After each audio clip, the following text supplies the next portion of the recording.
నిజామాబాద్ రూరల్లో బీజేపీకి ప్రజలు బ్రహ్మరథం పడుతున్నారని బీజేపీ రూరల్ నియోజకవర్గ ఎమ్మెల్యే అభ్యర్థి దినేష్ కులచారి అన్నారు. బీజేపీ వస్తేనే తమ బతుకులు బాగుపడతాయని ప్రజలు అంటున్నారని దినేష్ కులచారి తెలిపారు. అసలు సిట్టింగ్ ఎమ్మెల్యే బీఆర్ఎస్ అభ్యర్థి రూరల్ నియోజకవర్గంలో ఎలాంటి అభివృద్ధి చేశారో బహిరంగ చర్చకు రావాలంటూ సవాల్ విసురుతున్న దినేష్ కులచారితో మా నిజామాబాద్ ప్రతినిధి Naveen face to face. Nizamabad రూరల్లో బీజేపీ ఇటు ప్రచారంలో ముందుకు దూసుకెళ్తుంది. ఇటు మనం ఖానాపూర్ వద్ద ఉన్నాం. ఖానాపూర్ వద్ద కూడా బీజేపీ ఇటు ఎమ్మెల్యే అభ్యర్థి కూడా దినేష్ కులచారి కూడా ఇంటింటికి వెళ్ళి ప్రచారం చేపడుతున్నారు. అయితే ప్రచారం ఎలా కొనసాగుతుంది తెలుసుకునే ప్రయత్నం చేద్దాం. ముఖ్యంగా ఈరోజు ఖానాపూర్లో ప్రచారం చేపడుతున్నారు. ఎలా కొనసాగుతుంది, ప్రజలు ఎలా ఆదరిస్తున్నారు? ఇదే ఖానాపూర్లో నిన్న ఎమ్మెల్యే ప్రోగ్రాం ఉండే, భయపడి పారిపోయాడు బాజిరెడ్డి. ఇలా చెప్తున్నా, నేను బాజిరెడ్డికి సవాల్ విసురుతున్నా. నువ్వు రూరల్లో ఏం అభివృద్ధి చేసినావో బహిరంగ చర్చకు సిద్ధమా? ఖానాపూర్కి వస్తావా? నేను సిద్ధమని చెప్తున్నా బాజిరెడ్డికి. ఇంకా బాజిరెడ్డి గుండాలు ఇక్కడ హిందువులు కానీ భారతీయ జనతా పార్టీని బెదిరిస్తున్నారట. అట్లాగే పోలీసు వాళ్ళకి చెప్తున్నా, మర్యాద ఉంటుంది. నేను అధికారులకు చెప్తున్నా, 3వ తారీఖు నాడు ఇక్కడ వచ్చేది కాషాయ పార్టీ. ఈ రాష్ట్రంలో అధికారం వచ్చేది కాషాయ పార్టీ. మీరు ఉద్యోగాలు చేసుకుంటారు, మీరు మంచిగా ఉద్యోగాలు చేస్తే మేమేమన్నాం, కానీ అన్యాయంగా మా కార్యకర్తలు మాత్రం సతాయిస్తే చాలా సీరియస్ ఉంటుందని చెప్తున్నాం. మేము బాజిరెడ్డికి చెప్తున్నా, 4 సార్లు ఎమ్మెల్యే అయ్యావు, కనీసం ఇది లేదా నీకు? 70 ఏళ్ళ వయసు వచ్చింది, ఇంకా రౌడీ పని ఏంది అని అడుగుతున్నా. కనీసం కాళ్ళు చేతులు లేస్తలేవు, నీకు చేతకైతే లేదు. ఇలా మీకు ఎందుకు ఆ రౌడీజం అని అడుగుతున్నా నేను. బాజిరెడ్డి ఇప్పటికైనా బంద్ చేయి. పిల్లలు ఉన్నారు, మనమళ్ళు ఉన్నారు, చూసి నవ్వుకుంటున్నారు ప్రజలందరూ. ఇలా మీకు అందరు కూడా మరొక్కసారి చెప్తున్నా నేను, జాగ్రత్త. బీఆర్ఎస్ నాయకులు ఎవరన్నా రౌడీజం చేస్తే రేపు పెద్ద ఎత్తున ఆందోళన కార్యక్రమం చేస్తామని చెప్పి వారిని తరిమి కొడతామని చెప్పి హెచ్చరిస్తూ, బహిరంగ చర్చ ఈ రోడ్డు మీద వస్తాడా, ఖానాపూర్ అభివృద్ధి మీద వస్తాడా? ఎంత దౌర్జన్యం అంటే ఈడ ఖానాపూర్ కాలూరు శివార్లా డబుల్ బెడ్రూమ్ ఇల్లు కట్టారు. మొత్తం నిజామాబాద్కి ఒకటే చూపించే ఇల్లు అది.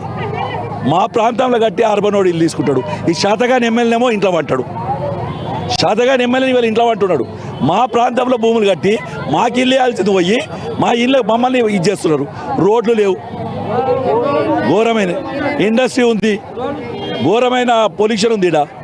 ఇదంతా కూడా బాజిరెడ్డి గారి శాతగాంతనం. రెండోది, నిన్న రేవంత్ రెడ్డి గిరిజన ఆరాధ్యమైన శివలాల్ మహారాజు ఫోటోను నూకేస్తున్నాడు. రేవంత్ రెడ్డి, నీకు బాగా ఇదైంది. నేను మరొకసారి హెచ్చరిస్తున్నా, నా గిరిజన బిడ్డల దిక్కు వచ్చిన శివలాల్ మహారాజును, సంత్ అలాగే రామారావు మహారాజు గారిని ఏమన్నా అవమానపరిస్తే మొత్తం గిరిజన జాతి కాదు, రూరల్లో ఉన్న ప్రతి ప్రజలు కాంగ్రెస్ పార్టీని తిప్పి కొడతారని చెప్పి హెచ్చరిస్తున్నారు. ముఖ్యంగా కొత్త ఓటర్లు చాలా మంది కూడా ఉన్నారు మీ నియోజకవర్గంలో. ముఖ్యంగా యువత కోసం ఎలాంటి సంక్షేమ పథకాలు ప్రవేశపెట్టారు? భారతీయ జనతా పార్టీ అంటేనే యువత అంటేనే భారతీయ జనతా పార్టీ. వారి సంక్షేమం కోసం మీరు చూశారు స్కీమ్స్ అన్నీ కూడా మంచి కార్యక్రమాలు ఉన్నాయి. ఉద్యోగం, ముఖ్యంగా యువతకు కావాల్సింది ఉద్యోగ భర్తీ విషయంలో భారతీయ జనతా పార్టీ స్పష్టంగా ఉంది. కాబట్టి ఇవాళ భారతీయ జనతా పార్టీ మేనిఫెస్టోలో ఎవరైతే యువకులు ఉన్నారో యువకులకు సంబంధించి చాలా స్పష్టంగా కూడా భారతీయ జనతా పార్టీ హామీ ఇవ్వడం జరిగింది. నరేంద్ర మోడీ మాటిస్తే తప్పడని యువతకు తెలుసు, ప్రజలకు తెలుసు. నరేంద్ర మోడీ మీద నమ్మకంతో భారతీయ జనతా పార్టీకి పూర్తి మద్దతు. ముఖ్యంగా నిజామాబాద్ రూరల్ ఎన్నికల దగ్గర పడుతుంది. నిజామాబాద్ రూరల్ జాతీయ నాయకులు గారు, రాష్ట్ర నాయకులు ఎవరెవరు వచ్చే అవకాశం? ఆల్రెడీ ఈటల రాజేందర్ గారు వచ్చారు, జేపీ నడ్డా గారు ఇప్పుడు వస్తున్నారు. మా జాతీయ అధ్యక్షుడే స్టార్టింగే నరేంద్ర మోడీ గారు చేశారు మాకు. కాబట్టి మా అరవింద్ గారు వస్తున్నారు, మా దగ్గర రేపొద్దున మందకృష్ణ మాది గారు వస్తున్నారు. అంటే అందరూ కూడా మా దగ్గర ఇలా వచ్చారు. ప్రచారం భూపందుకుంది, 100% సక్సెస్ఫుల్గా నడుస్తుంది. రేపు రాబోయే 30వ తారీఖు నాడు ఎన్నికల్లో రూరల్ ప్రజలు అత్యధిక మెజార్టీతో భారతీయ జనతా పార్టీగా నన్ను గెలిపిస్తారని నమ్ముతున్నాను.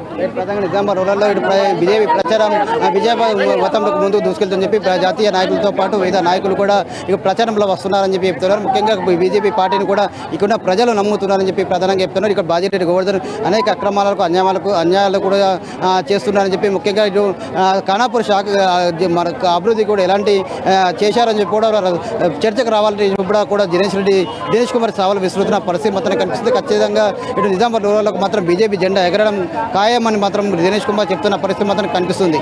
కెమెరామెన్ మైపాల్తో నవీన్, అమ్మానస్, నిజామాబాద్.